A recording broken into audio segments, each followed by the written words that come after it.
Dr. Malou Chavez, a licensed psychologist and a licensed guidance counselor. I currently head the HU Guidance and Counseling Office of Miriam College, and I'm very active in the MC Katatagan program of the school. I teach in the graduate school, and I am an advocate of positive psychology and human flourishing. What I will share with you today, Wednesday, April 1, are tips that I have learned and read about from experts, and also things I have learned from being quarantined that has worked for me and my family. As the number of coronavirus infections continue to rise, the likelihood that more people will need to self-quarantine or self-isolate is becoming evident. We're all worrying and feeling anxious. News are not uplifting. Our fears have become greater than the pandemic. We woke up to a differently looking kind of life. Concerns brought about by our current unusual situation may be looked into using the elements in the wellness wheel, and I would like to mention 3 in this video. First, we have physical. Whether you're confined to a room or your house because you've been exposed to the virus, or simply working from home because your office or school now requires it, this reduction in physical activity can affect us physically. Emotional upheaval that may manifest as sadness, irritation, frustration, anger, and other uncomfortable emotions may be commonly felt at this time. The second one of the biggest challenges of quarantine will be our mental health. Isolation, losing control of things, not knowing what to do, are a foolproof recipe for depression. And in this case that we are in now, this is what you call situational depression. How affected we are by a period of social isolation or just reduced interactions are all influenced by our personality. Which now brings us to the third element, social. If you're a massive extrovert who thrives on social contact, the experience is going to hit harder than if you're an introvert who's very comfortable curling up on a couch with a book. Of course, in a situation like pandemic that requires you to reduce or eliminate your face-to-face contact, that discomfort needs to be endured to fend off more dangerous immediate effects. We have to understand, though, that the impact of concerns and coping on people in the family are also dependent on the following. For instance, age of children in the family. The younger the kids, the more activities you have to prepare for them. Layout of the house. If you have a bigger house, you have more spaces to go to. And if you have a smaller space, then you have to be more creative. The nature of work from home. This could also be stressful for us or for some who may not have the privilege or the luxury of a strong Wi-Fi or resources needed for one to complete a requirement. The play of temperament between parents and the kids, which of course for the first time everybody is cooped together and not everybody is used to it, and so this may bring stress as well.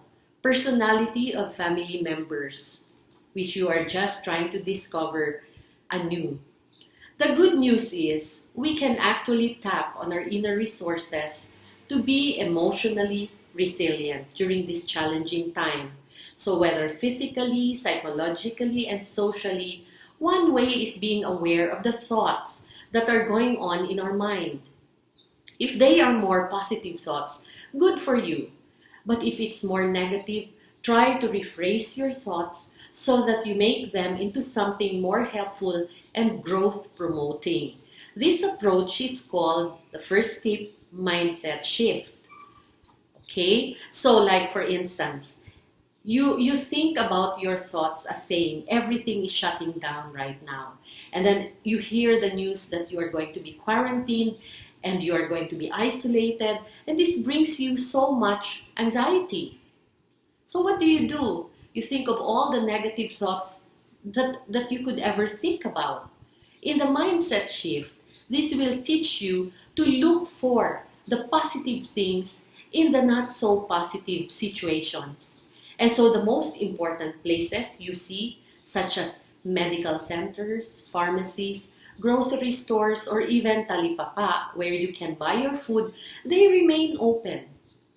Barangays give IDs for everyone, for each family perhaps, so that they will be able to go in and out of the house.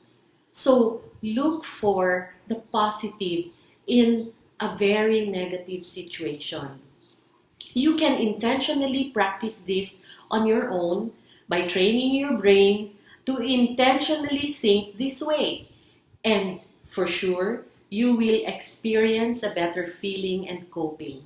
This truly helps. To battle the possible rise and fall in mood, whether in self-quarantine or self-isolation, the number 2 tip is behavioral activation.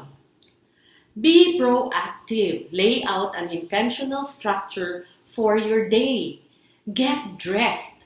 First, don't give in to the immediate urge to sleep in and stay up late. Set your alarm for your usual time and stick with your morning routine. Shower, eat what you normally would, make the bed. Don't just stay in your pajamas or sleeping attire. Get dressed, put on your makeup. If you have to use your uniform, if that helps, then do it. If you're telecommuting, work from home, stick with your usual work times or something similar. If you're not working, create a schedule of meal times, reading time, phone time, exercise, chores. Write it down.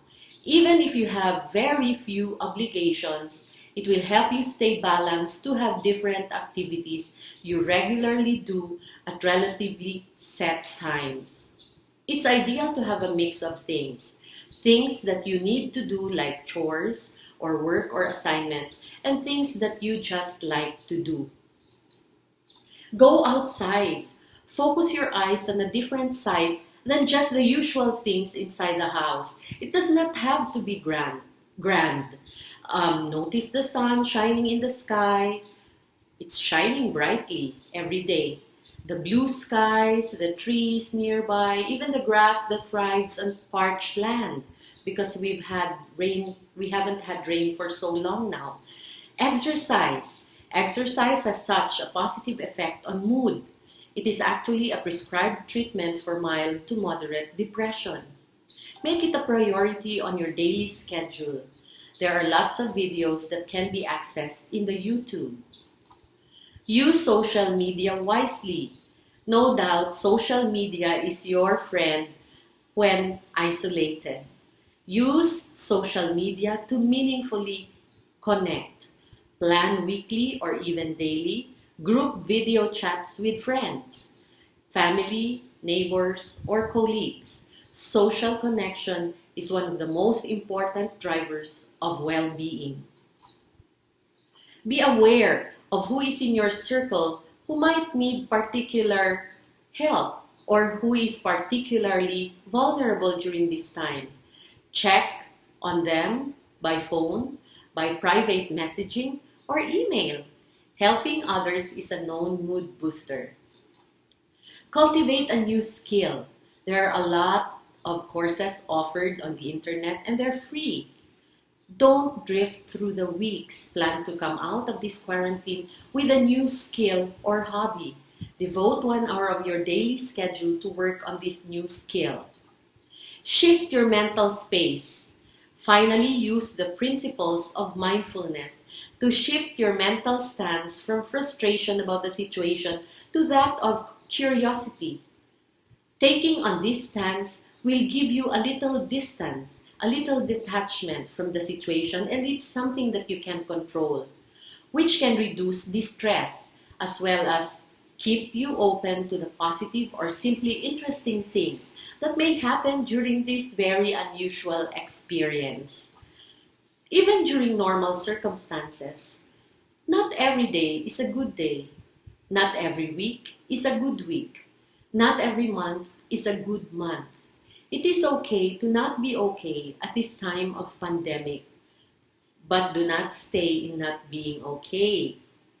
Intentionally help yourself to be happier at these unusual times. As Jimmy Dean would say, I can't change the direction of the wind, but I can adjust my sails. Yes, I recognize that jumping from negative emotions to positive emotions, especially when real issues exist, is not easy or natural for us. But what helps above all other tips for coping when all else fails, we have prayer. As a wife of a frontliner and a mother of a frontliner, prayer has brought me and my family closer, and this gives us strength. Lighting a candle at the altar, coming together after dinner for our daily rosary, hearing Mass online, even tying a red ribbon at our entrance in support of all frontliners were some of the things that we have already done as a family and that has helped us so much. As we always say in Miriam College, keep your spirits high wherever you are, whatever you do. I hope my sharing has helped you. May we all find strength in the victory of the cross. Sending you love thoughts.